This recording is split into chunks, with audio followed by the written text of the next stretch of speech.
Todas y todas, vamos a dar inicio a la segunda jornada del diplomado para comunicadoras y periodistas. En esta oportunidad vamos a hablar un poco acerca del acceso a la información. Quien nos va a estar acompañando es Andrea Sangüesa, del mecanismo regional del principio 10 del acuerdo de Escazú.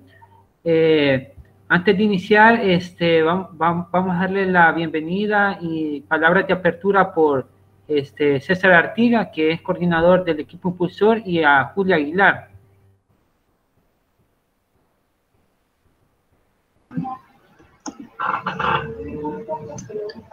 Hola, sí, aquí estoy. Sí, no me encontraba por aquí. Julia, ¿estás?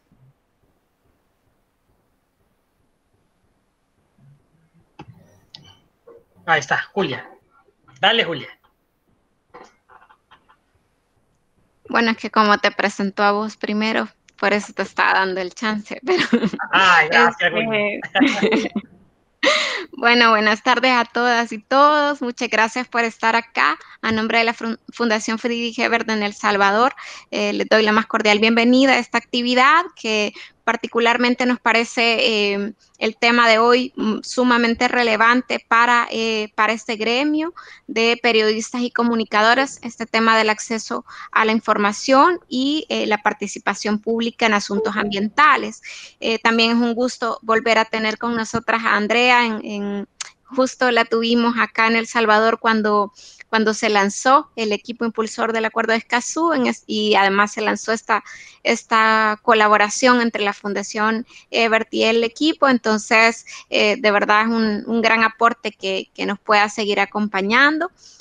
Realmente todas estas actividades que estamos haciendo para acompañar al equipo están dentro de una línea de trabajo que tenemos en América Central y también a nivel regional de la FES, de América Latina, que es la transformación social y ecológica, desde la cual queremos promover que una actividad económica que realmente se base en el respeto de los derechos de las personas y también el respeto de los bienes comunes. Así que no me voy a extender mucho más. Muchas gracias a todas y espero que esta actividad sea de su interés. Gracias, Julia. Sí, gracias a todos y todas.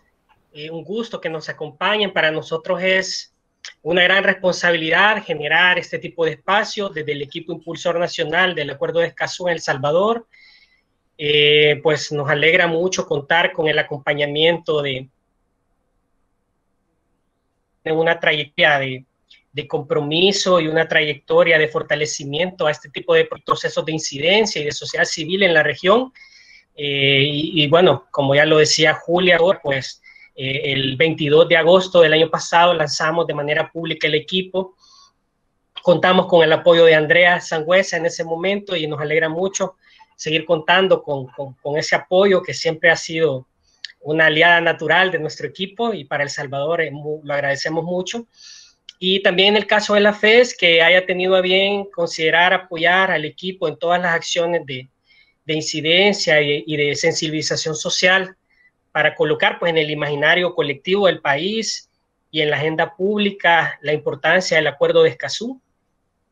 Y algo muy importante decir, que nosotros como un espacio ciudadano que consideramos que es una experiencia muy valiosa, que vale la pena compartir y contar, no somos una red de ONGs, no somos una red de movimientos sociales como tal, sino que somos un espacio ciudadano que se ha estructurado y se ha organizado para provocar y propiciar el involucramiento ciudadano en temas de incidencia sobre asuntos ambientales. Así que este espacio que ahora tenemos con personas dedicadas a las comunicaciones y al periodismo, a los estudiantes de estas carreras, consideramos nosotros que es una contribución muy valiosa que podemos aportar al país para ir generando sensibilización y promoción del acuerdo, y que también encontremos aliados en los medios de comunicación y en las personas profesionales y que también desde la parte académica lo puedan trabajar, de ir colocando, ¿verdad? La importancia de Escazú, ir generando información sobre Escazú. Ya Andrea nos va a contar ampliamente todos los beneficios, espacios que esto tiene para el trabajo nuestro, y espero que la jornada sea de mucho provecho. Siéntanse con la confianza de hacernos los comentarios, también pueden dar sus opiniones o preguntas puntuales que quieran hacer. Esperamos estar en la capacidad de responder a todo. Y ante todo, pues de nuevo, bienvenidos y muchas gracias. Gracias, César, quien es coordinador del Grupo Impulsor Nacional del Acuerdo de Escazú, y gracias, Julia Aguilar, que es coordinadora de la Fundación Freddy Ebert en El Salvador. Antes de iniciar, recordarles, por favor, que mantener sus micrófonos apagados, y pueden también utilizar el chat para realizar como preguntas, comentarios respecto al taller, y también invitarles a acompañarnos a lo largo de la jornada, porque también estaremos dando alguna información acerca del diplomado. Le damos la bienvenida a Andrea Sangüesa, quien es representante del público del Acuerdo de Escazú a nivel regional. También es experta en gobierno abierto. Andrea, bienvenida.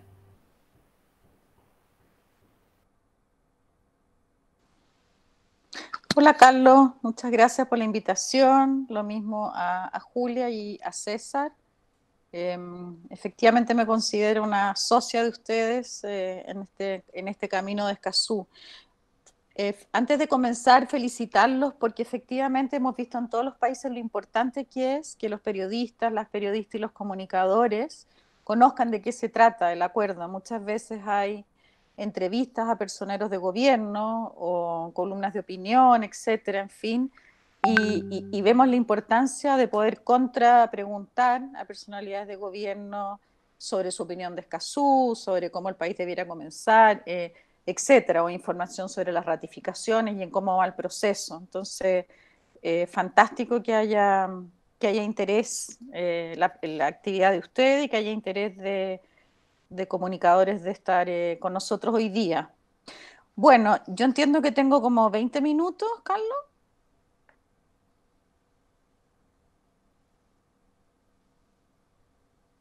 Tienes micrófono cerrado. Ya, bueno, vamos a comenzar igual. Yo creo que... Andrea, tienes todo el tiempo que necesites, entre 30 y un poquito más de minutos si es necesario. Ya, perfecto. No te preocupes, no te limites, no. Tenés suficiente tiempo, entre 30 y 45 minutos. Perfecto. Gracias, César. Bueno, entonces lo que yo quiero hacer hoy día es contarles de este acuerdo, cómo nace, cómo se negocia, qué contiene, cuál es su contenido, cuál es su parte sustantiva y en qué va, porque como es un convenio de carácter vinculante, va a tener una conferencia de las partes, va a tener estados parte, y para eso los países tienen que firmar y luego tienen que ratificar, ¿cierto? Como en el caso de El Salvador, tienen que firmar y luego tienen que ratificar, y les voy a contar cómo van los distintos países al respecto. Entonces ustedes pueden ver ahí que puse la foto del documento del convenio. Ahí está, Acuerdo Regional sobre Accesos. Regula 3 derechos fundamentales: el acceso a la información, el acceso a la participación pública y el acceso a la justicia. ¿En qué? En los temas ambientales, y es un convenio regional, es para América Latina y el Caribe. Contarles que 20 años antes, la región de Europa también inició un proceso para tener un acuerdo similar a este, de hecho lo tiene, 20 años antes que nosotros lo comenzó, y este se llama Acuerdo Regional, Acuerdo sobre el Acceso a la Información, Participación y Justicia, y es conocido como el Acuerdo de Aarhus, que es un pueblo en Dinamarca donde se adoptó este convenio, igual como el nuestro se adoptó en la localidad de Escazú de San José de Costa Rica. Por lo tanto, nuestro acuerdo tiene un primo hermano, un hermano en Europa, en el cual de hecho nos basamos bastante en lo que ese convenio decía y en cómo ha funcionado en la práctica. Hubo muchas personas de gobierno y de ONG desde Europa que nos ayudaron y nos compartieron sus lecciones aprendidas, etc. Bueno, de eso se trata entonces esta presentación. La próxima, por favor.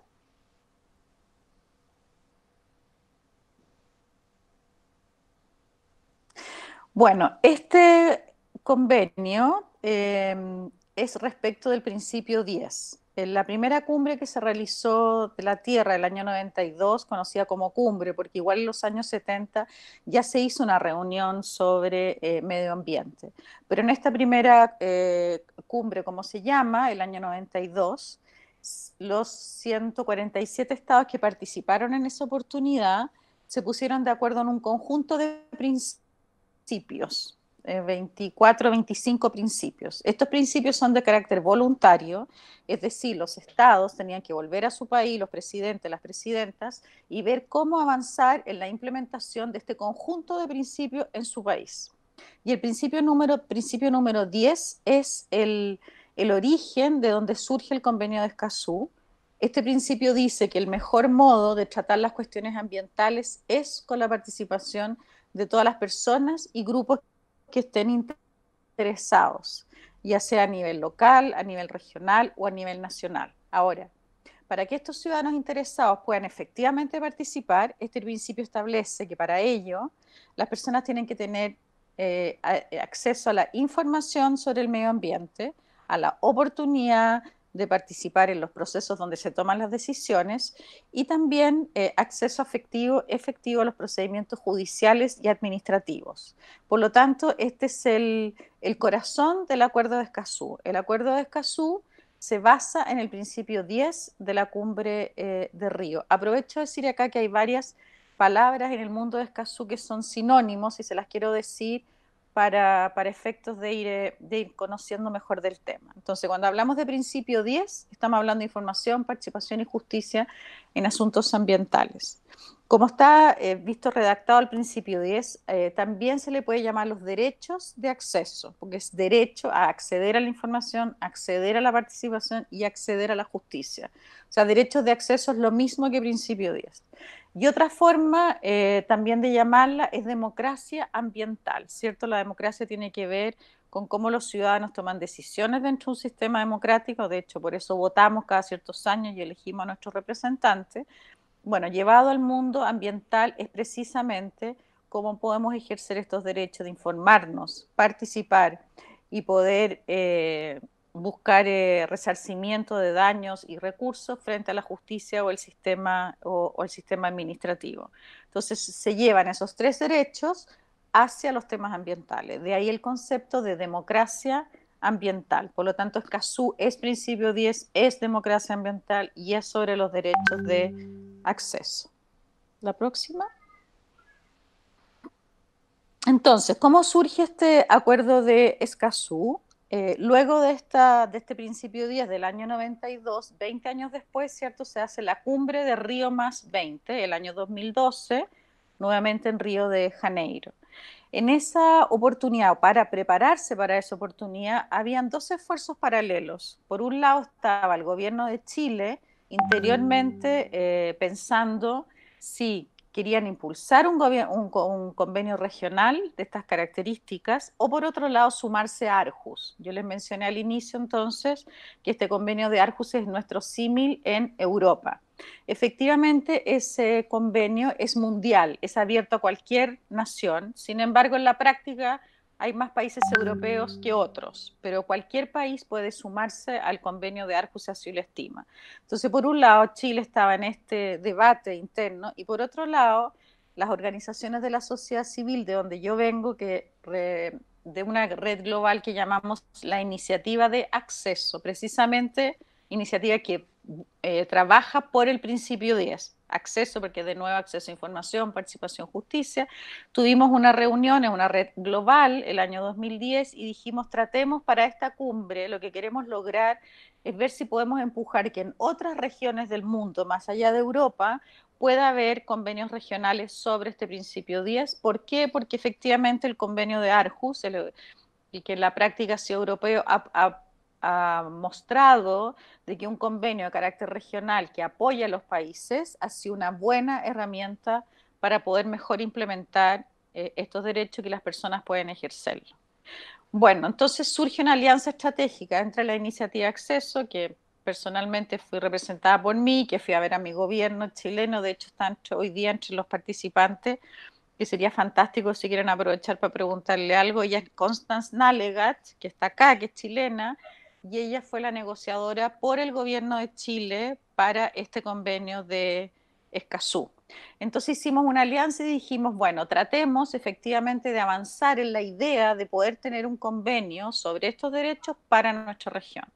Y la estrategia que definió el gobierno y que nosotros apoyamos fue sacar una declaración, como dice la lámina sobre la aplicación del principio 10 y lograr que la mayor cantidad de países posible firmara esa declaración, lo cual iba a ser además un producto concreto de esta cumbre que, como bien sabemos, fue muy criticada por sus resultados vagos y poco concretos y poco compromiso y ambición política.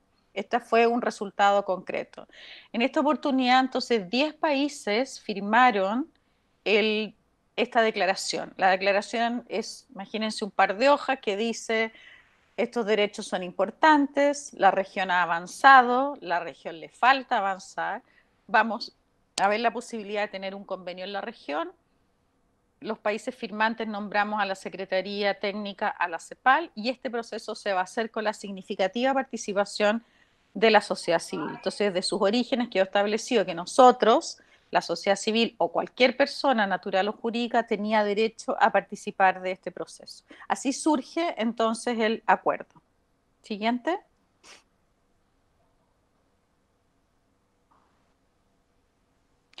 Luego, entonces, fue del 2012 al 2018. ¿Qué pasó en esos 6 años? Hubo una etapa preparatoria donde los gobiernos empezaron a reunirse entre sí con el apoyo de la CEPAL, más nosotros, la sociedad civil o el público, y tuvimos una fase de preparar documentos y tuvimos la fase de negociación. O sea, 2 fases en esos 6 años que, para efectos que si uno tiene el promedio más o menos de lo que se demora los países en negociar un acuerdo, este fue bastante breve.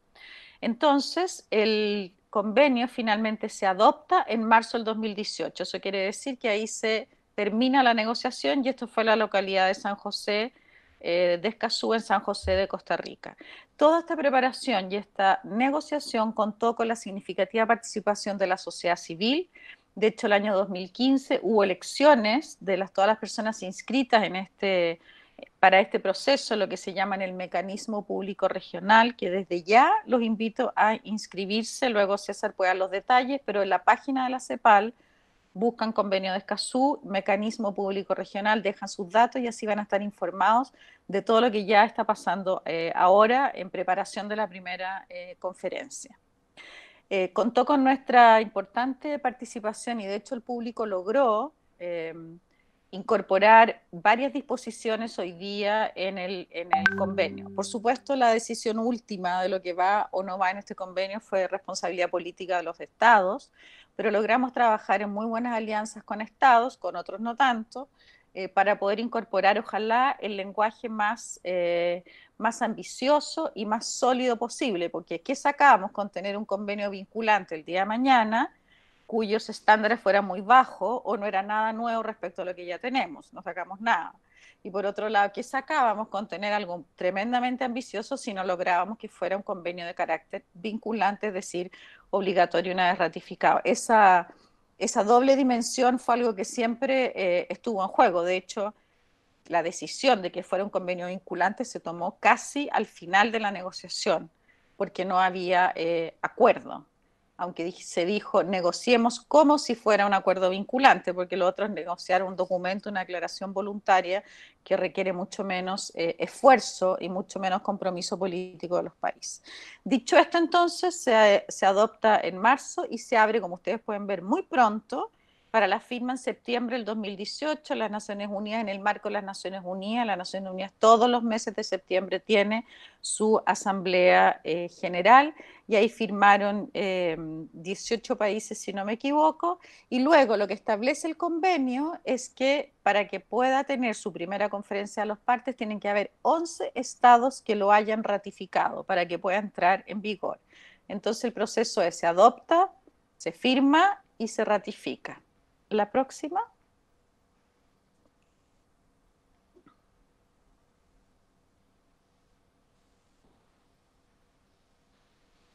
Carlos, ahí. Bueno, entonces, como les decía, necesitamos 11 ratificaciones y ustedes pueden ver ahí en el cuadrito cuáles son los 9 países que ya han ratificado el convenio de Escazú. Por lo tanto, vamos bastante bien avanzados y hoy día Escazú está en el Congreso en el caso de Argentina, Costa Rica y Perú para su debate parlamentario y esperemos que pronta ratificación. Ahora, el proceso de la firma tiene un plazo que es el 26 de septiembre de este año. Son 2 años. Sería fantástico que Salvador firmara, ¿cierto?, antes del 26 de septiembre. En el caso que los países, que es el caso de mi país, Chile, que lo más probable es que no va a firmar el 26 de septiembre del 2020, luego se puede firmar en cualquier momento. Y es una diferencia técnica que en vez de firmar se llama adherir al convenio, pero por ejemplo Chile lo va a tener que adherir y luego lo va a tener que ratificar. Y usted, después de haberlo firmado por su Poder Ejecutivo, ¿cierto?, tiene que ir al Congreso para su ratificación. La CEPAL, en el ámbito de cómo hemos ido pudiendo avanzar en el número de ratificaciones, ya está realizando este año, 2020, reuniones en línea con los gobiernos, con los países signatarios, con todos aquellos que han firmado y con los que han ratificado ya firmaron, para poder ir preparando los temas que se van a ver en la primera conferencia de las partes una vez que entre en vigor. Y después también podemos hablar un poco de eso. Solo quiero transmitir que a nivel regional el convenio está avanzando, la Secretaría Ejecutiva de la CEPAL va con muy buen pie liderando esto, el gobierno de Costa Rica también es quien lidera este esfuerzo desde la presidencia de este grupo de países. La próxima.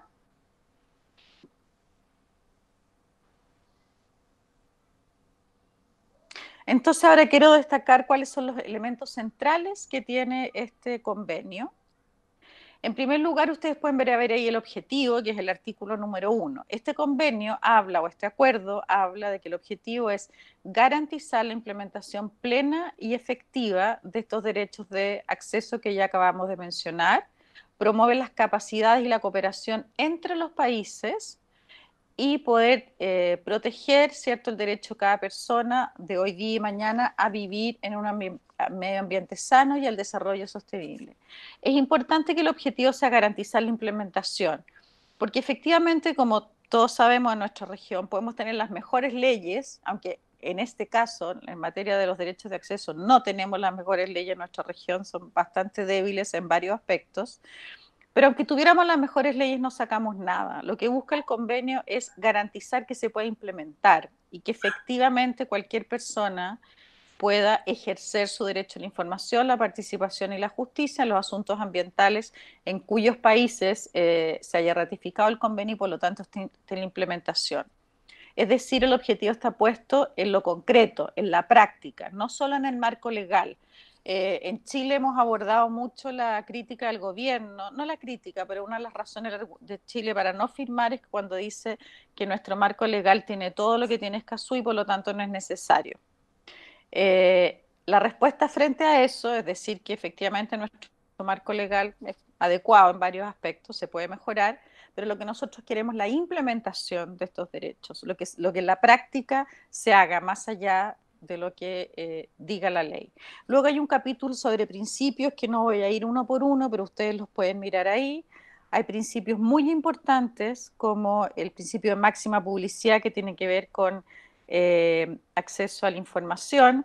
A veces se levantan algunas suspicacias a los gobiernos sobre el tema de la soberanía. Bueno, que hay un principio explícito sobre la soberanía permanente de los estados sobre sus recursos naturales y hay un principio pro persona, es decir, poner en el centro de la implementación de este convenio al ser humano, a la persona humana. Y otro principio muy importante en materia ambiental es el de la no regresión y la progresividad. Todos entendemos que ningún país, ninguno de la región tiene la capacidad de implementar Escazú en el corto plazo, pero sí, basado en el principio de progresividad, se puede ir implementando con el apoyo que da la CEPAL para poder ir avanzando sostenidamente en la implementación de este convenio. La próxima. Bueno, los elementos centrales contenidos en este acuerdo son, primero, que este no es un convenio de medio ambiente, es un convenio de medio ambiente y de derechos humanos. Es esa combinación que nuevamente es lo que hablábamos, por ejemplo, de democracia ambiental, ¿cierto? Los derechos humanos que están involucrados en este convenio, de nuevo, son los de información, participación y justicia. Y luego es el primer tratado vinculante que se refiere específicamente a través del artículo 9 sobre los defensores de derechos humanos en asuntos ambientales. Más adelante me voy a referir a ello, pero se refiere a todas aquellas personas ¿sí? que defienden sus recursos o protegen sus recursos en los lugares donde viven, en los territorios donde viven, y muchas veces estas personas pueden recibir amenazas y desgraciadamente incluso la muerte en varios de nuestros países de la región. Hay informe al respecto, vamos a hablar un poco más adelante. También un elemento central es que el Estado, todos los estados, el de El Salvador, el de Chile, el de todos los que ratifiquen y los que ya han ratificado, tiene que ser proactivo para lograr que las personas podamos ejercer estos derechos. Es decir, si ustedes ven luego el texto, el Estado tiene que buscar activamente a las personas que se van a ver afectadas por una decisión de un proyecto de inversión o una política pública o un programa. Tiene que hacer esfuerzos extra para poder tratar de disminuir las barreras que muchas personas, ya sea de idioma, de aislamiento, de inseguridad, de pobreza, todas las barreras que muchas personas enfrentan para poder ejercer estos derechos frente a decisiones ambientales. Cuando digo decisión ambiental, nos referimos a un proyecto de inversión que va a ser evaluado ambientalmente, a una política pública sobre cualquier asunto ambiental, una ley sobre cambio climático o cualquier otro tema, un programa de reciclaje local, hasta un programa de reciclaje nacional, por supuesto todo lo que tenga que ver con cambio climático. Es decir, es cualquier asunto, el término más amplio, que se refiera a aspectos del medio ambiente y de cambio climático. Luego, para quienes conocen la Agenda 2030, ¿cierto? Que esta agenda que establece 17 objetivos muy ambiciosos, donde lo que busca es mejorar o avanzar hacia un desarrollo sostenible. En el entendido que el desarrollo sostenible tiene 3 dimensiones, la dimensión económica, la social y la ambiental. Y el desarrollo sostenible se entiende que estas 3 dimensiones conviven en armonía, no donde el crecimiento económico es lo más importante a costa de la dimensión social y económica, que es lo que desgraciadamente sucede hoy día, sino cómo las dimensiones sociales y de medio ambiente van recuperando terreno o ganando terreno frente a cómo se organiza este crecimiento económico. Entonces, el convenio de Escazú, que también tiene un foco, ya lo vamos a ver, precisamente en situaciones, en grupos que están en situaciones de vulnerabilidad, busca cómo poder dar especial atención a ellos. Muy en resumen, el Acuerdo de Escazú es un instrumento, un medio, una herramienta, junto a otras, para la implementación de la Agenda 2030. De hecho, la Agenda tiene este lema de no dejar a nadie atrás. ¿Cómo podemos hacerlo para no dejar a nadie atrás? Bueno, precisamente haciendo un foco en aquellos grupos con mayor vulnerabilidad y entregando la información en las instancias de participación para que sean parte de la implementación, en este caso, de esta agenda. Y también tiene un foco en el fortalecimiento de capacidades entre los países, en hacer intercambio, en buscar las mejores prácticas, en buscar convenios de cooperación entre distintos países para su implementación. Por eso es el carácter de regional, no se trata que cada uno se va para su casa y implementa el convenio de la mejor forma que puede, no. Para eso va a haber una conferencia a las partes, va a estar la CEPAL con su apoyo, por supuesto la sociedad civil, estamos para colaborar y apoyar en todo lo que se pueda a nuestros gobiernos y a que la sociedad conozca de qué se trata este convenio.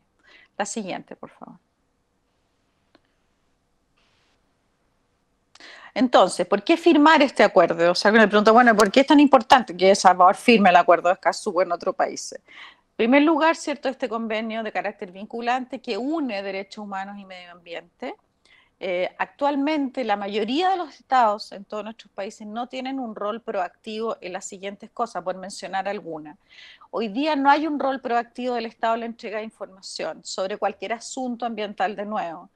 En general no es oportuna, es tremendamente técnica y se distribuye o se difunde por medios muy tradicionales como páginas de internet, pero no hay un esfuerzo por llegar de nuevo a los grupos que van a ser afectados por esas decisiones. Luego, también el Estado va a tener un rol proactivo en crear instancias de diálogo entre comunidades y proyectos, entre ciudadanía y políticas públicas, entre ciudadanía y normas ambientales. Por ejemplo, en Chile tenemos un tremendo déficit en normas ambientales y hay una norma que no hemos podido nunca sacar adelante, que es la norma sobre arsénico, que es algo que emiten muchas termoeléctricas, donde tenemos gran contaminación del aire. Entonces, no es que no haya arsénico, es que no se mide porque no hay norma. O sea, de nuevo, ese es un asunto ambiental de toda importancia de poder sacar adelante.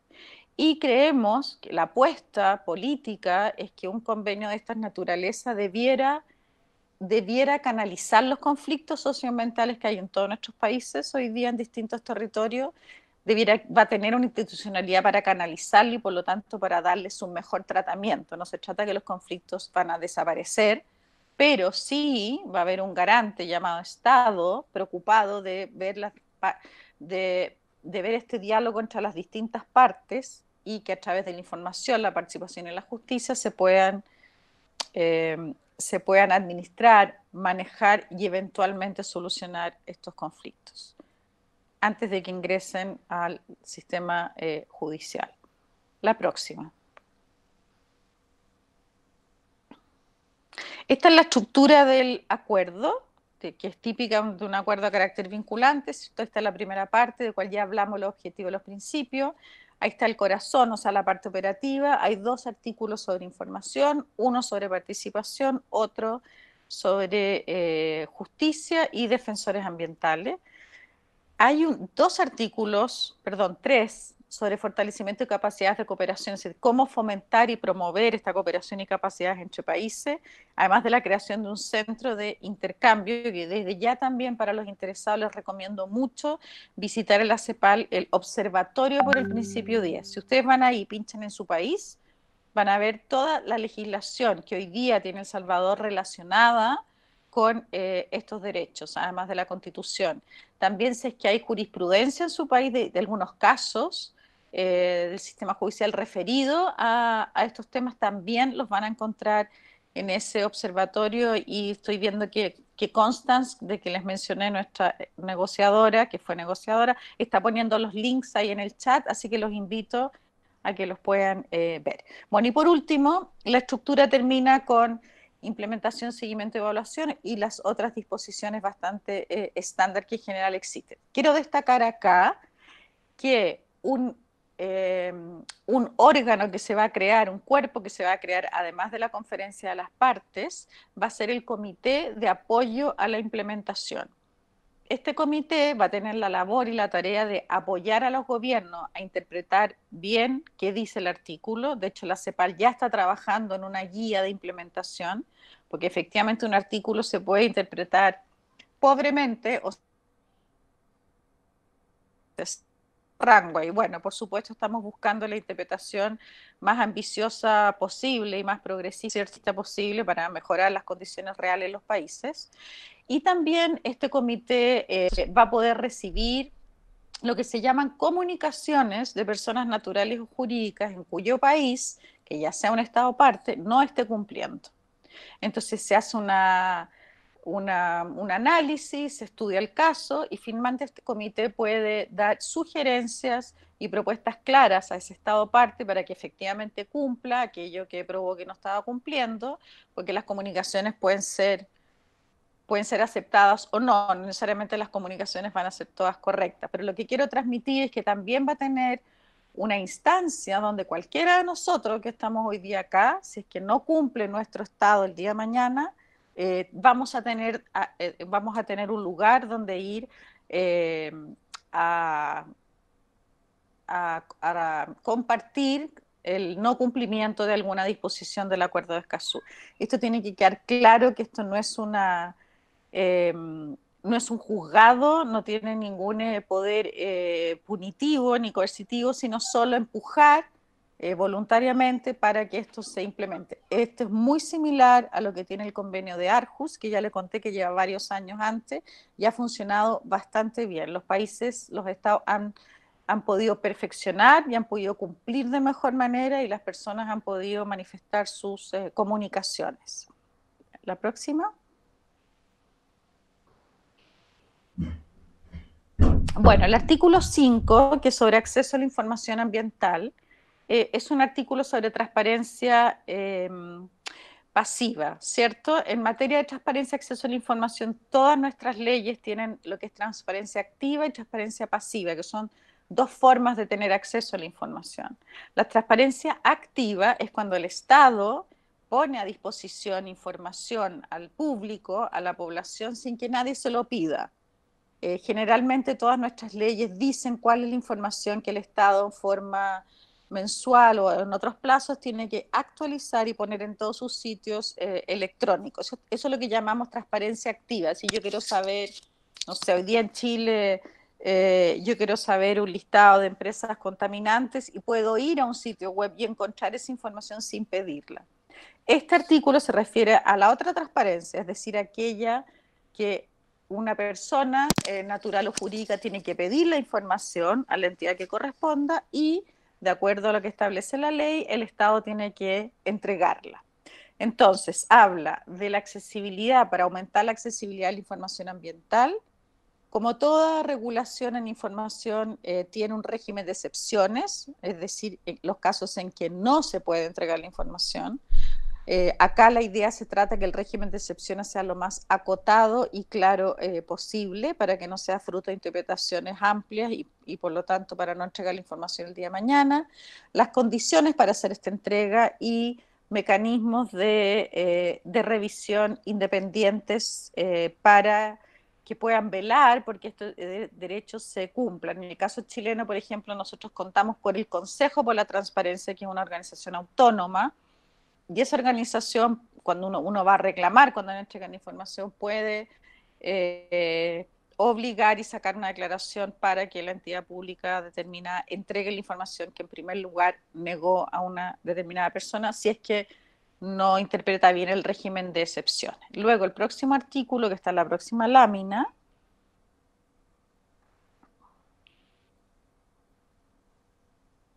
es el artículo 6, ¿cierto? Como yo les decía, entonces, transparencia activa se refiere, por lo tanto, a la información que el Estado debe generar y debe divulgar.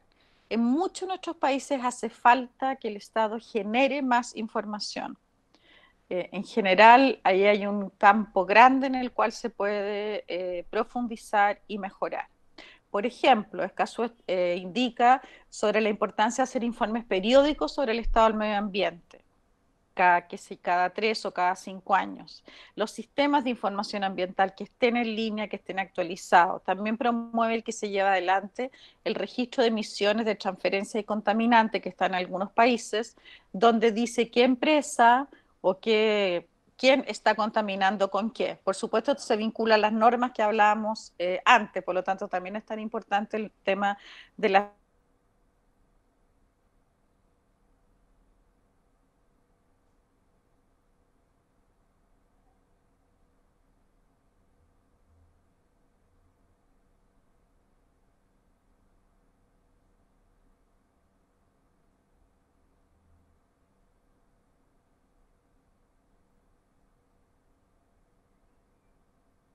se entregue información relativa al sector privado, del sector privado, como por ejemplo información a los consumidores, reportes de sostenibilidad y también que se genere una gestión de la documentación que Escazú anima a que se genere esta nueva información.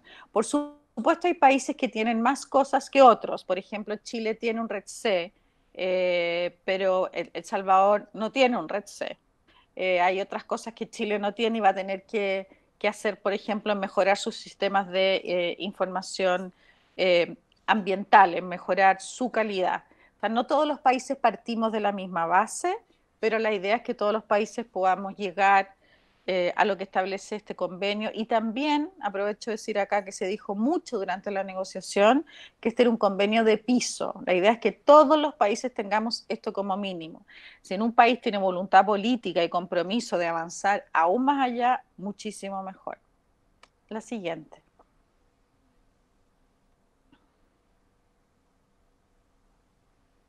Luego está el artículo 7 sobre participación pública.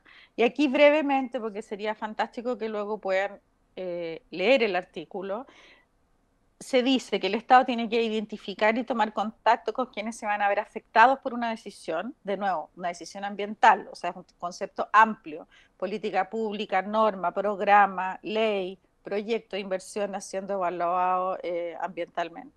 Plazos razonables, no pueden ser plazos muy cortos para que las personas nos podamos organizar, podamos entender la información y participar. Luego habla de la debida consideración que el Estado, la evaluación tiene que dar de las necesidades y propuestas de la ciudadanía y que luego tiene que dar una respuesta fundada. En general, este es un aspecto bastante débil en nuestros países donde donde la mayoría de las veces tenemos el derecho a participar en talleres, sobre todo me estoy refiriendo al sistema de evaluación de impacto ambiental, pero también a veces en proyectos de ley, y podemos entregar nuestras propuestas. Sin embargo, rara vez recibimos una respuesta fundada de esa observación, de qué pasó con ella. Muchas veces la realidad es copiar y pegar de la misma respuesta a muchas preguntas, eso por un lado, y en segundo lugar, suele ser que la respuesta a todas nuestras normas permite que esa respuesta sea bastante tarde, o sea, que contesten sobre nuestras propuestas y necesidades bastante tarde en el proceso de toma de decisión. También se habla de participación en etapas iniciales, cuando la política pública está en un borrador, cuando la norma está en un borrador y haya un espacio y posibilidad de influir en esa decisión. Y lo mismo en los proyectos de inversión y de nuevo un foco en los grupos en situación de vulnerabilidad. Por ejemplo, si la mayoría de los grupos en situación de vulnerabilidad hablan otro idioma, el Estado deberá hacer los esfuerzos necesarios para poder lograr que las personas de este grupo puedan entender la información que se entrega. La siguiente.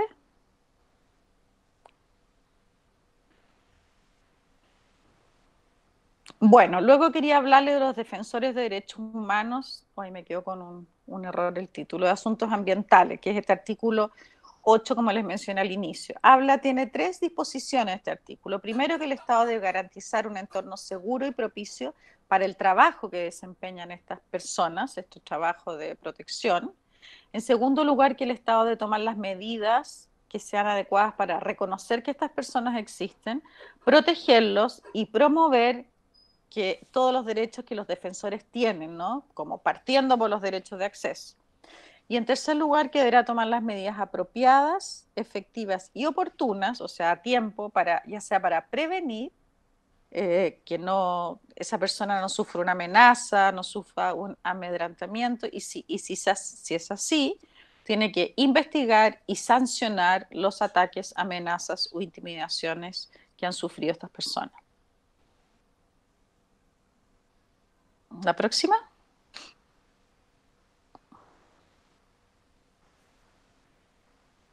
Ustedes pueden ver acá un mapa del mundo, ahí está la fuente, de un creciente número de conflictos socioambientales, que es una preocupación en la región, en Chile, en El Salvador también. Y ustedes pueden ver que la mayor cantidad de conflictos, de hecho, se encuentran en América Latina y el Caribe, si uno mira las demás regiones. A la siguiente sale otros datos que les quiero mostrar.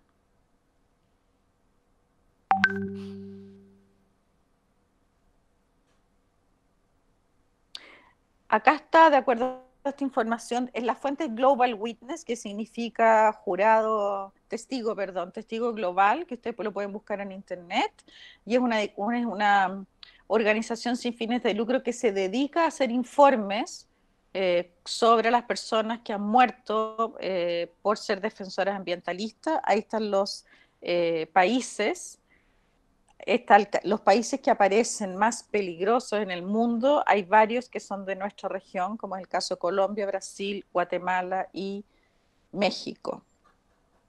Ahí estamos también destacando en Chile porque hay algunos casos que todavía están en estudio. Luego la segunda habla de que el 2018 fueron asesinados 164 personas. Y ahí está de nuevo cuáles son los países más peligrosos. Ahora, las principales industrias que motivan estos ataques. En primer lugar está la minería y las industrias extractivas, luego la agroindustria, luego aguas y represas y explotación forestal. Entonces, esta información yo la saqué de esta fuente para que ustedes puedan ver más. Sigamos.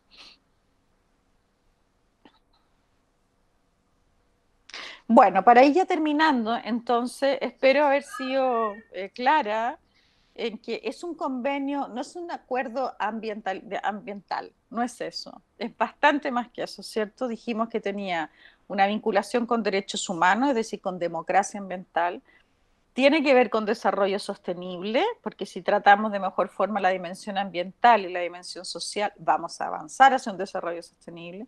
Por supuesto, tiene que ver con derechos humanos y por lo tanto en democracia. Tiene un foco en las personas en situación de vulnerabilidad, por lo tanto se hace cargo del aspecto de desigualdad, que es una realidad en nuestros países. Y por último, de los defensores de derechos humanos en asuntos ambientales. Entonces es un convenio de carácter integral que aborda todos estos elementos muy importantes.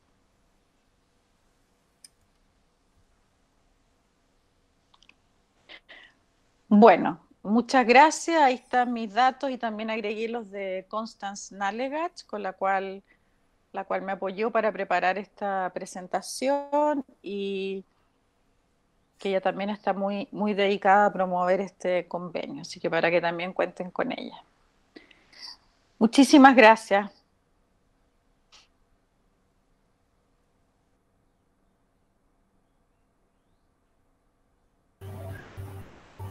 Gracias, Andrea Sangüesa. Invitamos que puedan hacer sus preguntas y comentarios en el chat. Igual, si Andrea, si consta quiere realizar algún comentario, puede hacerlo acerca de también cómo fueron las negociaciones.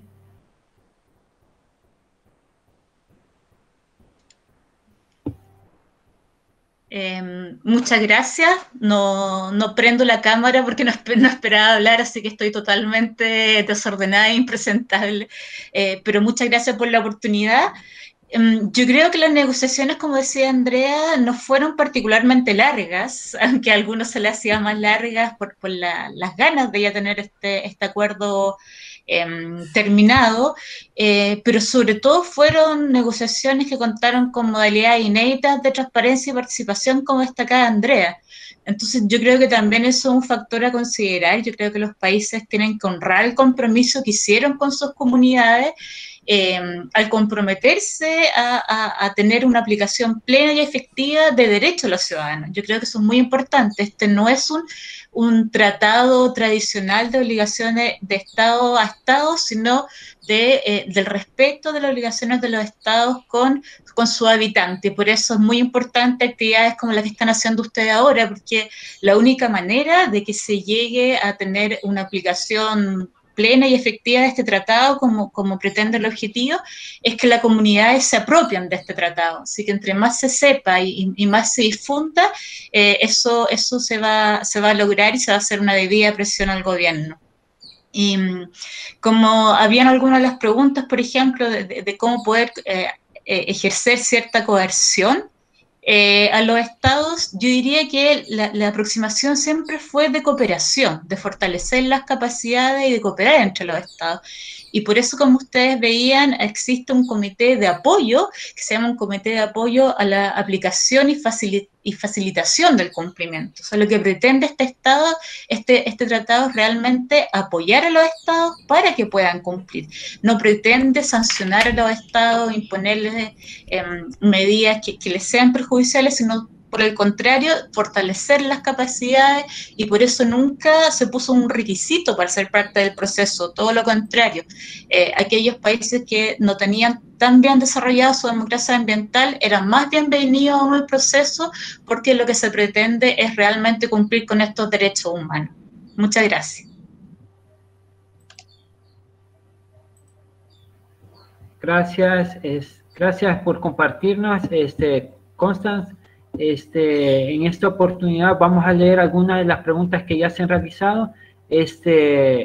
Andreina Argueta pregunta, basado en el carácter vinculante, ¿cuáles fueron las cláusulas del instrumento más complejas para lograr sentar este acuerdo? Joana Segovia, ¿cuáles son las desventajas de adherirse con respecto a firmar antes de la fecha límite? Ana Margarita Lucano, ¿qué cambios estructurales tendría el acuerdo? ¿Qué cambios estructurales tendría a hacer el país implementado el acuerdo? Dice. Lo dejaríamos allí y luego haríamos otra ronda. Perfecto, muchas gracias. Bueno, la pregunta de Andreina es una muy buena pregunta. Precisamente porque es vinculante, hubo algunos aspectos del contenido del convenio que fueron bastante difíciles. Yo creo que una de las más complejas que tomó hasta el último minuto fue que es un convenio sin reservas.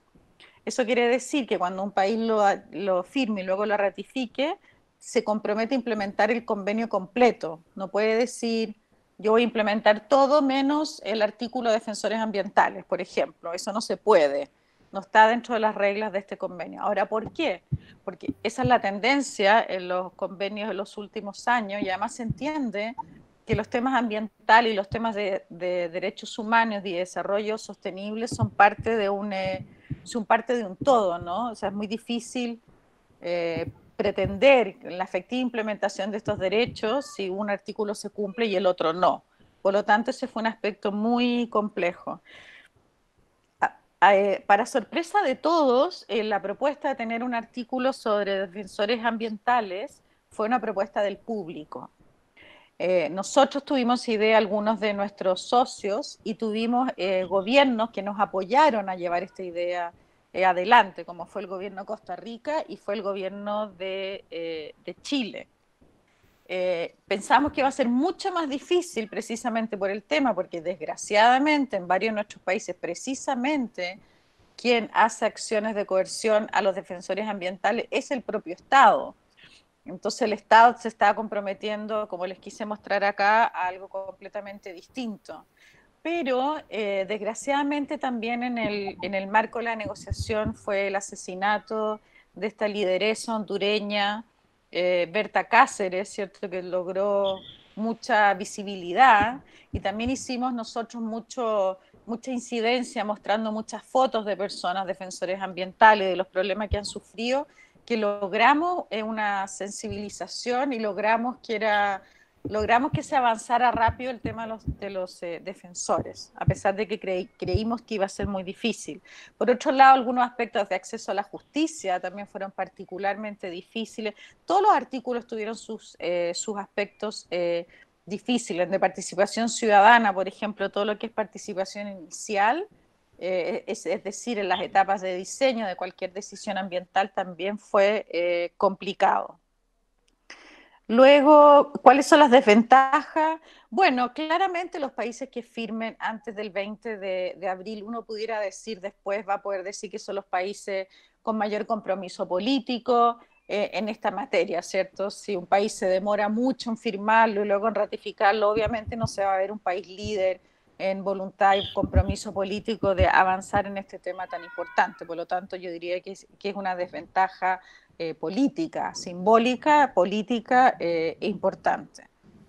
¿Qué cambios estructurales tiene que hacer el país? Me imagino que se refiere a El Salvador. Bueno, como yo decía, eso va a variar de país en país. No todos los países tenemos que hacer los mismos cambios. Ahora, una vez que estén las 11 ratificaciones y esto entre en vigor, los países van a recibir una guía de implementación, que como dice el nombre, es un documento que los va a guiar a cómo implementar el objetivo 1, el 2, el 4, el 5. O sea, Y cada ejecutivo lo que va a tener que hacer sin duda es poder encargar un diagnóstico de cómo está el país respecto a Escazú, qué tiene de lo Escazú y qué le falta. Y ese diagnóstico, por supuesto, tenemos que lograr que se haga con la participación de la sociedad civil, no solo con la opinión de 2 o 3 expertos. Y ese diagnóstico va a dar luces, por lo tanto, a programas, entre los que no cabe ninguna duda que tiene que haber capacitación a los funcionarios y funcionarias que trabajen en organismos de competencia ambiental y, por supuesto, también a la sociedad civil. Pero esos son los pasos lógicos que uno puede ver. Luego, sí. Sí. No, sigue, Andrés. Ya. ¿Cómo opera el sistema Red C en Chile? El sistema en general funciona bien, pero tiene una gran desventaja, que es que la información no es muy actualizada. Entonces, cuando uno quiere, porque el sistema se basa en la información que las empresas están obligadas a dar el sistema, ¿cierto? Aquella empresa que contamina está obligada a informar sobre su contaminación, de nuevo en el marco de las normas que existen. Y esa exigencia de cuándo informar y luego hay que validar esa información y publicarla, eso toma más tiempo del necesario. Luego, tomando en cuenta la asimetría entre los países de América Latina, de ayuda técnica, sí, efectivamente, como yo les decía,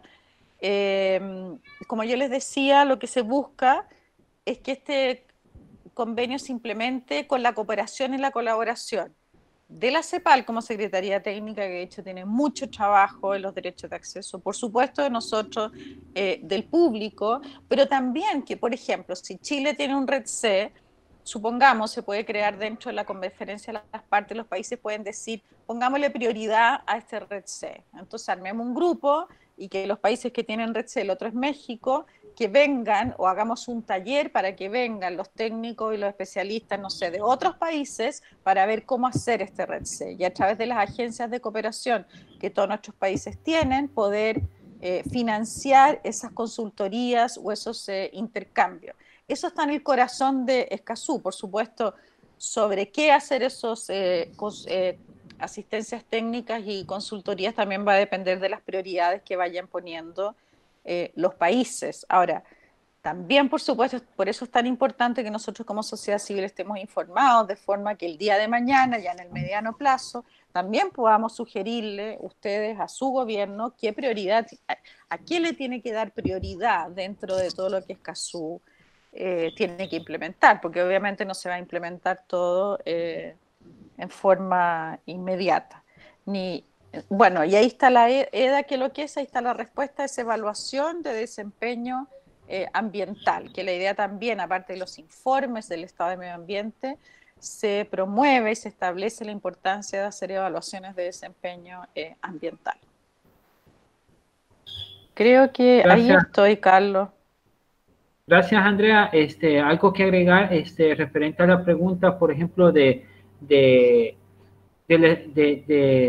qué podría cambiar el acuerdo de Escazú estructuralmente, es que a nivel nacional se puede considerar que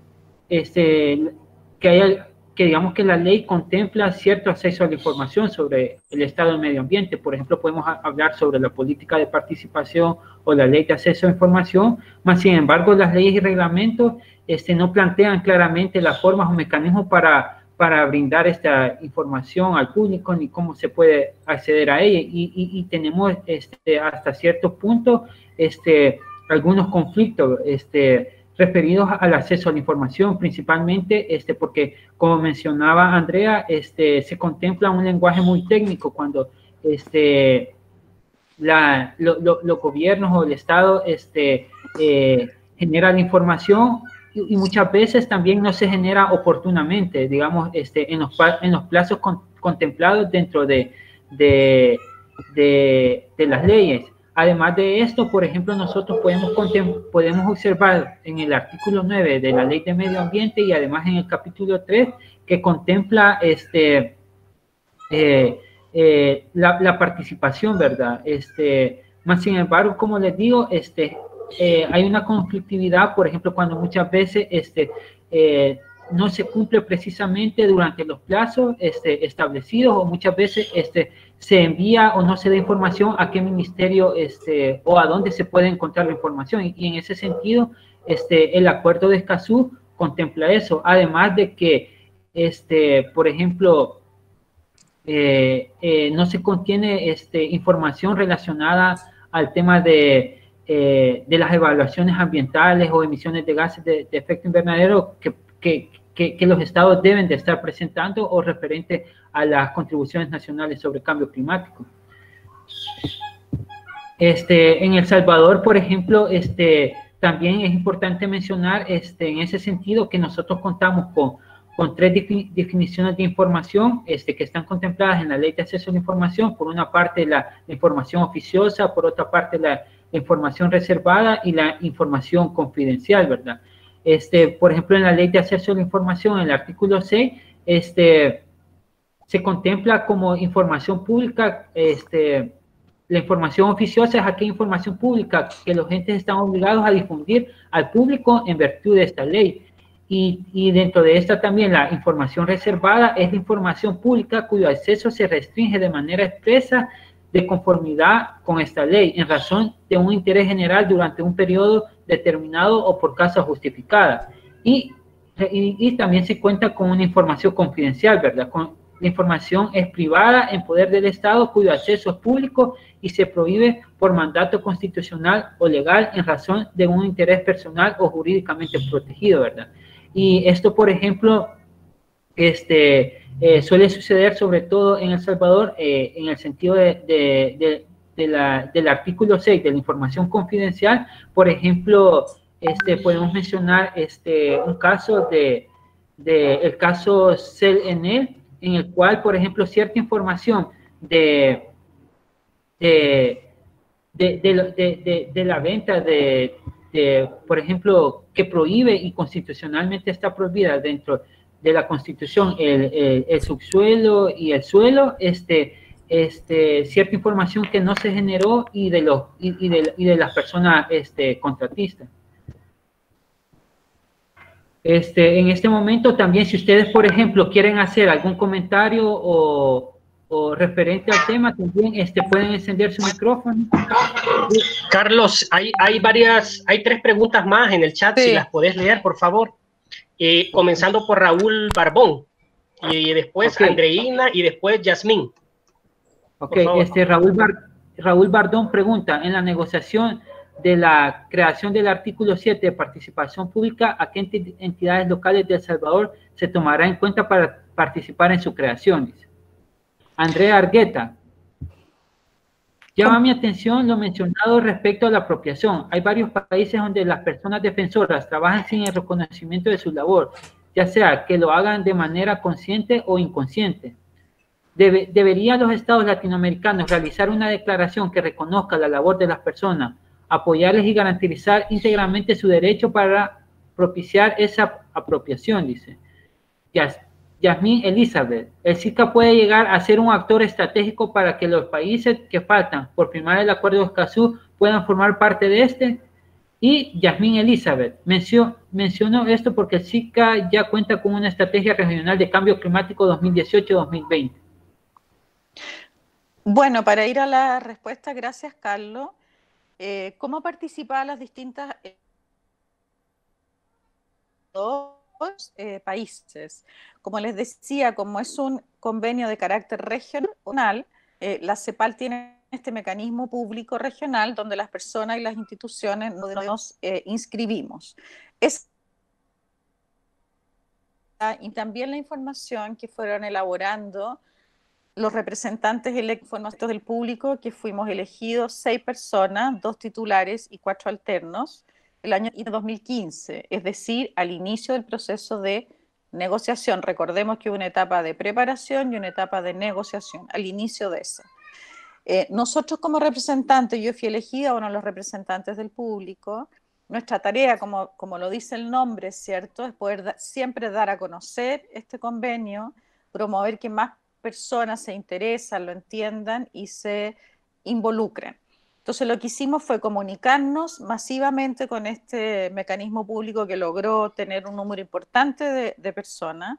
Y en segundo lugar teníamos una red desde antes que luego fortalecimos y consolidamos y hicimos que creciera, de organizaciones en los distintos países. Y esas organizaciones a nivel nacional, entonces en la medida de sus posibilidades de tiempo, sus posibilidades económicas, etcétera, tenían la tarea también de empezar a difundir el convenio de Escazú.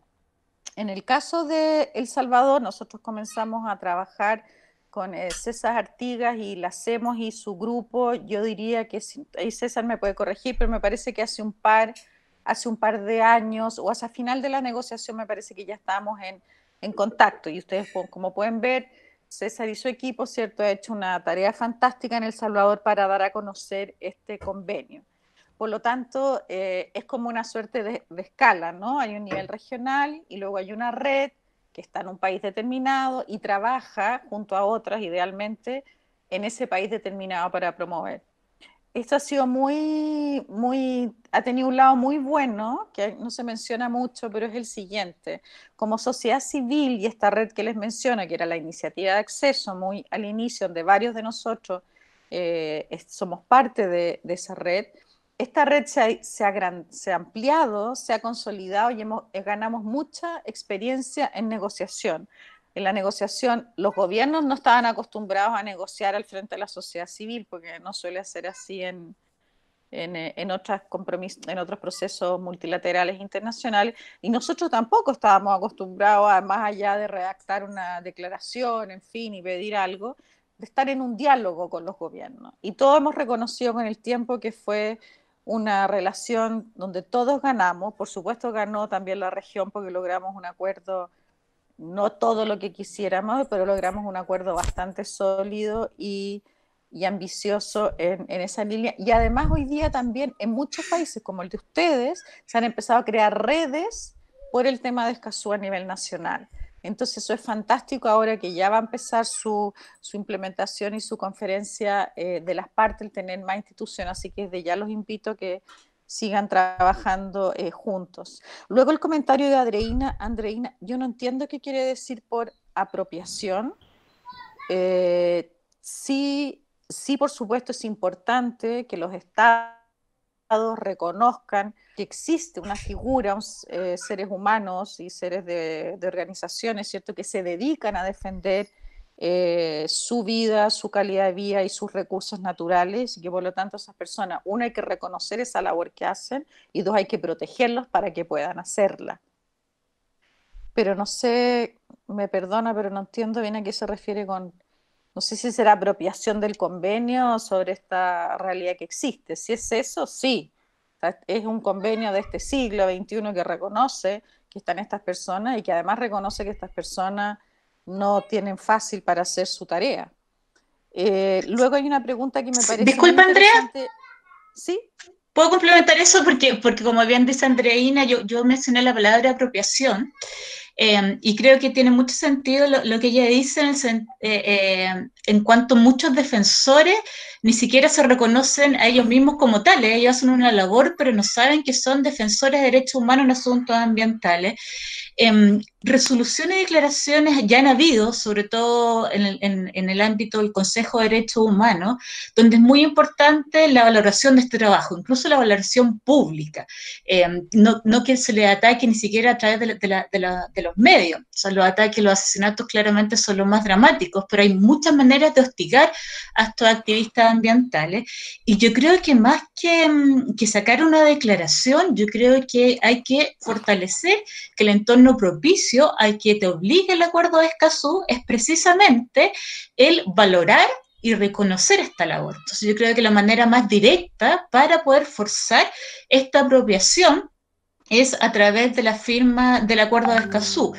Creo que de otra manera sería un poco, una declaración, un pasito, sería un poco menos fuerte que lo que tiene el acuerdo de Escazú, que tiene estas grandes tres funciones respecto a los defensores ambientales. Gracias. Gracias, Connie. Buena esa aclaración. Y por último, Ahí está Andreina dando las gracias.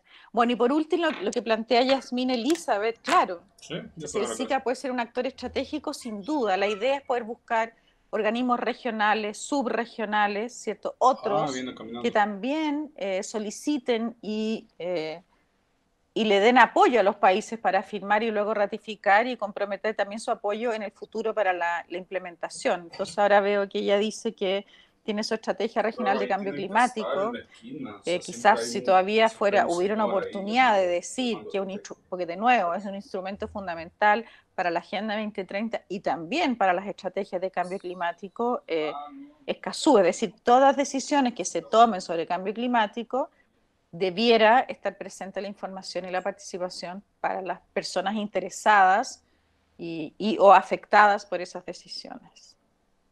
Gracias. Creo que contesté todo. Sí, gracias. Gracias, Andrea. Hay otra pregunta. Creo que bueno, Yasmín dice, creo que hacen referencia a la apropiación que deben retomar en las redes, organizaciones o la sociedad civil en torno a la necesidad de urgencia en el país que adopten el Acuerdo de Escazú. Eso serían básicamente todas las preguntas. Es importante, por ejemplo, mencionar que sin embargo El Salvador no aparece dentro de la gráfica de Global Witness, pero porque también El Salvador no cuenta, por ejemplo, con un mecanismo de protección para defensores ambientales y personas que participan dentro del equipo impulsor nacional del Acuerdo de Escazú y otros referentes territoriales registran casos de amenazas, por ejemplo, a defensores ambientales y en el caso de El Salvador, al no contar con un mecanismo, estos procesos no pueden ser registrados. Okay. Sí, Carlos, en ese mismo sentido hay que decir que, bueno, hay otros índices, pero creo que el de Global Witness es el más sólido, más conocido, pero de igual manera, Global Witness, nosotros el año pasado a finales, tratando de averiguar cuál era el procedimiento para que Global Witness apareciera ahí un país en el índice y nos decían que para que aparezca un caso reportado en Global Witness, debe de estar ese caso al menos reportado en 4 medios internacionales para que pueda ser considerado a ser parte del informe de Global Witness. Y lo que sucede en El Salvador, que para nosotros es muy, muy dramático, es que nosotros tenemos documentados una cantidad increíble de casos de persecución de defensores, de asesinatos de defensores,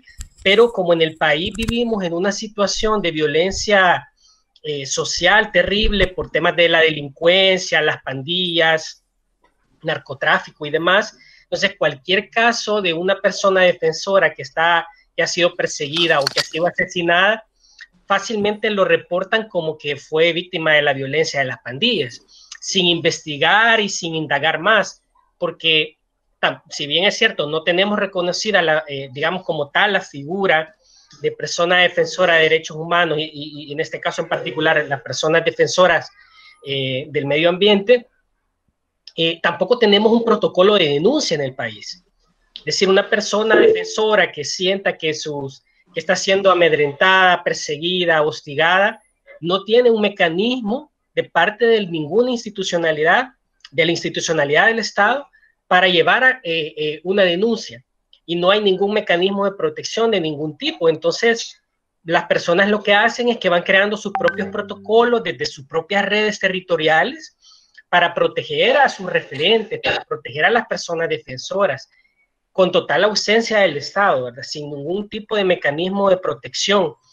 Entonces, ese vacío, consideramos nosotros, no lo solventaría a totalidad, pero daría una contribución significativa si en este momento estuviéramos ya implementando el Acuerdo de Escazú, porque generaría para el Estado un mandato específico de protección y con todas las medidas que ya establece el artículo 9 del acuerdo.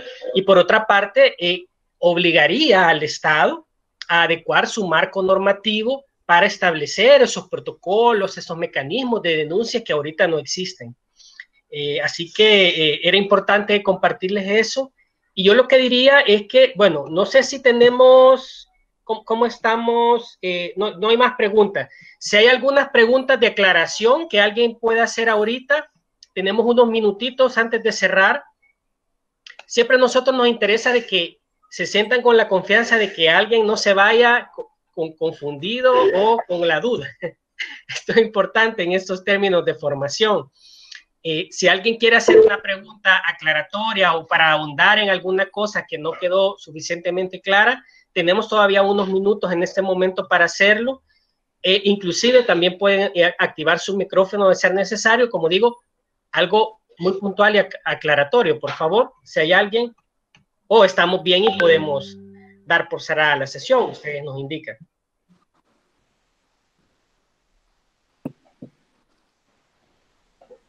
Hola, bueno, yo quería hacer una pregunta. Dale, Raúl. Quería saber si existe un manifiesto ciudadano, así como tienen los ODS, para adherirse las instituciones o las personas en particular. Esa es mi pregunta.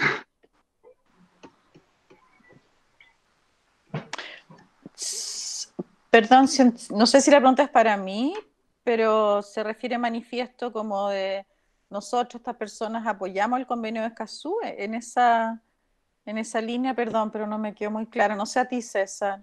Sí, entiendo que es para las personas. En el caso de Escazú es para los estados, ¿verdad? Los estados pueden firmar, ratificar o adherir, no los ciudadanos y las ciudadanas como nosotros. No hay un instrumento paralelo para ciudadanos para que puedan adherirse a Escazú. Ahora, la forma, eso sí, de manifestar interés, motivación y compromiso es, por una parte, de nuevo inscribirse en este mecanismo público regional para que te comience a llegar la información. Decir, hay una anécdota importante, cuando negociábamos el acuerdo del 2015 al 2018 teníamos este mecanismo y en cada reunión de negociación la CEPAL iba informando cuántas personas más se habían integrado al mecanismo. Y eso creó una suerte de círculo virtuoso, en el sentido que los gobiernos se sentían más observados porque había más personas inscritas, que además todas las reuniones eran en web streaming. Obviamente no todos los inscritos estaban en todas las reuniones, pero igual se produjo ese efecto como de estamos siendo observados, nuestra ciudadanía nos está mirando, y eso fue bueno para la negociación. Entonces también no es menor estar inscrito ahí, porque significa que muestra que más gente está interesada, y dos, por supuesto, que se trabajen en conjunto con el grupo de César. Sí, sí es importante esto que dice Andrea. Yo les puedo dar de buena fe e información sobre eso. Nosotros nos registramos en el mecanismo público regional hace años y nunca estuvimos presencialmente en ninguna reunión de negociación de las 9 que hubieron. Y sin embargo enviamos muchas contribuciones de un colectivo que nos organizamos aquí en el país para acompañar las negociaciones. Y sabemos pues que las personas que eran representantes electas del público tomaron muchas de esos aportes y realizaron todos los esfuerzos posibles para incluirlos en las posiciones que llevaban las personas que estaban presencialmente en la negociación.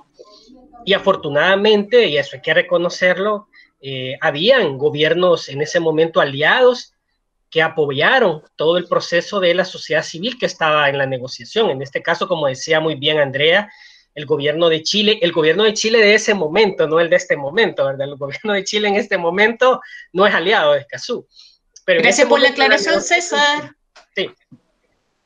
Sí, Constance. Sí, muy necesaria esa aclaración, te lo agradezco.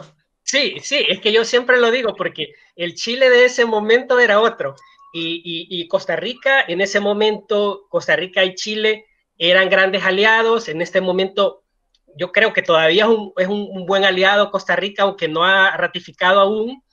Y eso permitió colocar muchos de los mensajes que el público compartía a través de este mecanismo, que es un mecanismo que yo considero que muy valiosa esa experiencia para poderla replicar en otros procesos de negociación y en otras experiencias de participación en este tipo de convenios que entraron, ¿verdad? Muchos de estos mensajes gracias a ese trabajo colaborativo que hasta cierto punto se logró forjar con estos países aliados, ¿verdad? Escazú, así que eso hay que reconocerlo y hay que decirlo siempre. Hay una pregunta que envía Tatiana, dice, en el caso de que El Salvador adopte el acuerdo, ¿cuáles instituciones del Estado deberían ejecutar, implementar los cambios que se harían en la normativa jurídica?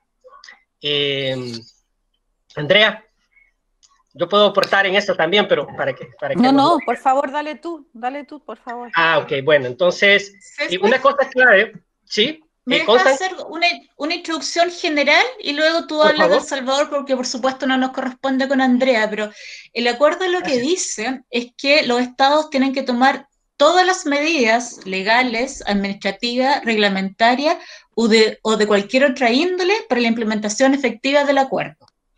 En el caso de Chile, cuando negociamos, lo que nosotros hicimos fue formar una mesa donde se invitaron a todos los ministerios, todas las instituciones, porque acá hay materias que no son, por ejemplo, solo de competencia del Ministerio del Medio Ambiente, como podría parecer. Entonces, hay muchos servicios públicos involucrados que claramente el plan al que decía Andrea que va a tener que desarrollar cada país para implementar plenamente este acuerdo, se va a ir aclarando. Pero además también hay otros poderes del Estado. Evidentemente acá para cambiar legislación posiblemente se va a requerir también del acuerdo del Poder Legislativo. Entonces es bastante interesante cómo se requieren múltiples actores, pero lo que yo quiero sobre todo resaltar es que se fijen que lo que se dice es tomar todas las medidas que sean necesarias para la implementación del acuerdo. Entonces, eso da mucha variedad de actores y un tema que es crucial, y generalmente lo saben quienes han trabajado en el Ministerio de Medio Ambiente, son los recursos. Por ejemplo, las medidas financieras que se van a necesitar para implementar, y ahí los ministerios de Hacienda, de Finanzas, Economía pueden ser muy importantes. Gracias.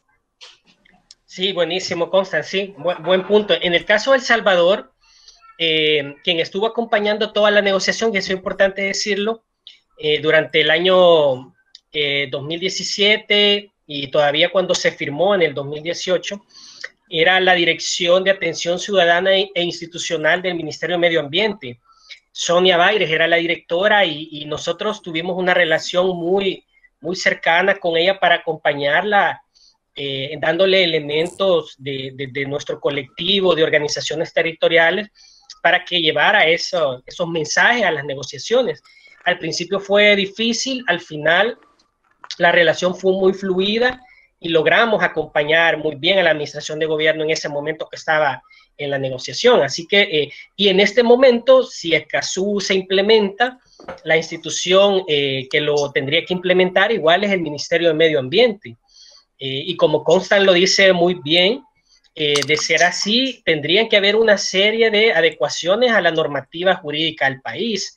Por ejemplo, en este momento, ustedes saben, quienes han dado seguimiento a ese proceso, la Asamblea Legislativa anterior le quitó las atribuciones al Ministerio de Medio Ambiente para imponer sanciones, que significa que una empresa puede causar cualquier tipo de daño ambiental y no hay manera de que el ministerio la pueda sancionar.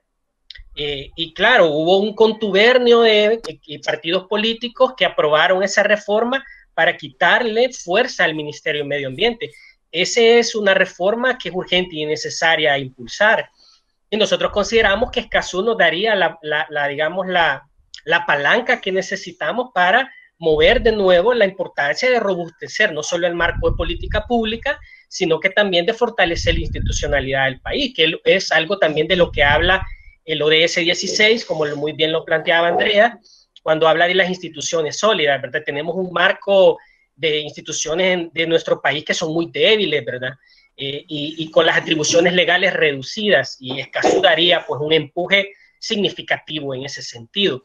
Tatiana Alemán también dice, el reconocimiento de la figura de defensores podría ser un recurso legal para los pueblos indígenas que están en constante denuncia de la destrucción de los bienes naturales. Bueno, hace esa pregunta y dice, actualmente en casos de ríos se apela a la ley de cultura y el reconocimiento de la cosmovisión de los pueblos indígenas.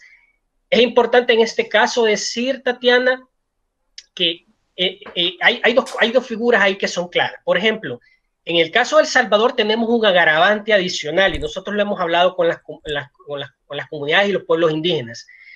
El Salvador no tiene ratificado el convenio 169 de la OIT, que habla del consentimiento libre, previo e informado. Nosotros no tenemos esa figura. Entonces, la única figura legal que cuenta en este momento en nuestro país para una consulta sobre un proyecto es lo que se llaman los cabildos abiertos, que están estipulados en el Código Municipal, y la consulta pública que manda la Ley de Medio Ambiente, que viene de la mano con todo el proceso de la evaluación de impacto ambiental de los proyectos, que nunca se cumple. De hecho, aprovechando que Tatiana lo trae el punto de los ríos, en medio de la pandemia y de la cuarentena en la que estamos y del confinamiento en el que estamos, el Ministerio de Medio Ambiente convocó una consulta pública para que las comunidades de Nahuizalco participaran de la consulta sobre el proyecto de la represa que se pretende construir, la 8ª represa, en el río Sensunapán, en el departamento de Sonsonate, en el occidente del país. Es decir, violando totalmente cualquier criterio de consulta libre, previa e informada, inclusive las mismas disposiciones establecidas en el Acuerdo de Escazú.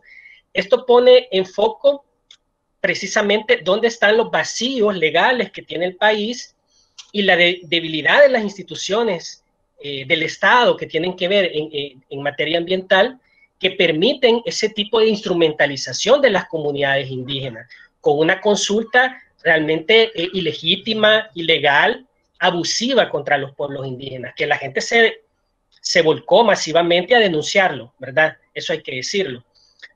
También Virginia dice que tiene un comentario, y antes de darle entonces el comentario a Virginia para que ella pueda hacerlo, solo vamos a leer la pregunta final de Rocío, que dice: en el caso de Honduras, sobre el asesinato de Berta Cáceres y acá los compañeros contra la minería metálica que murieron aquí en El Salvador defendiendo el territorio de la minería metálica, sí, el acuerdo podría ser una herramienta para verdadera investigación. Ahí sí agradecería, Andrea, no sé cómo funcionaría en casos que ya han sucedido, no sé si tiene un efecto que se puede investigar casos que ya sucedieron.